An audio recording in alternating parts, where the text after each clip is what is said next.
Yn rhan ddeheuol y prif gylch Val Robinson, Brydfa Tireos yn y piws sydd yn cael y fraint o feirniadu'r Merlod Cymreig Teip Cob.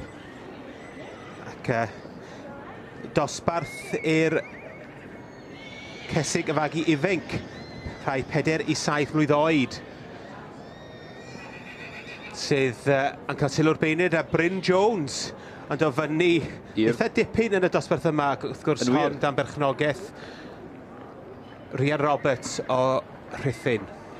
Felly ar hyn o bryd, i ni'n gweld yn y safle cyntaf, Teip Abi Grace, eiddo Victor Moore yn ail wedyn, Menai Curiosa, eiddo i Thomas Jones o Brydfa Menai, ac wedyn wnaethon ni sôn, dod i fyny'r trydydd safle Rhian Roberts i arti Royal Gift.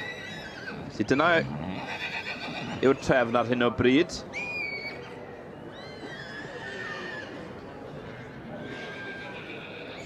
Wel, mae'n dosbarth lyflu fan hyn yn yr adran ec, ac Teip Abi Grace sydd yn mynd â hi, wel am sioe i John a Vic Moore.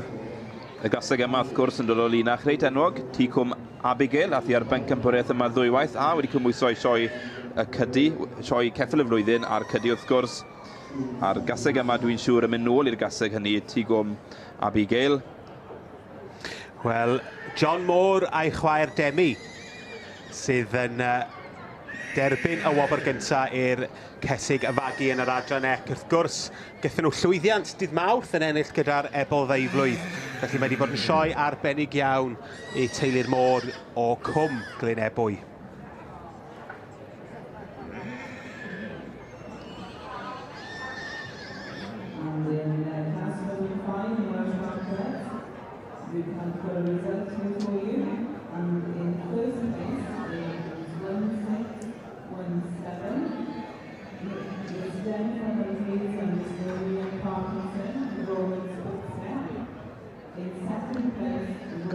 Gaseg yma ddim yn anhebyg i'r un anillodd y dosbarth blaenorol.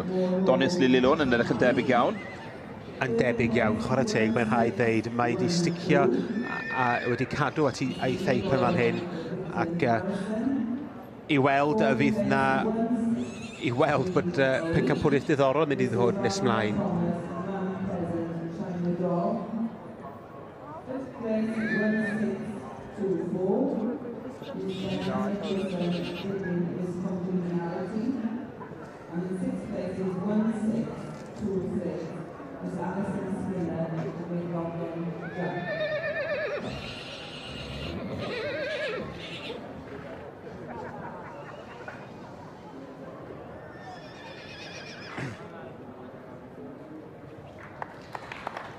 Teip Abi Grace.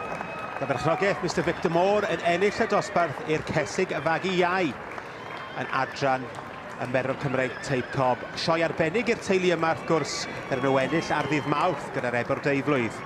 Da iawn i bawb.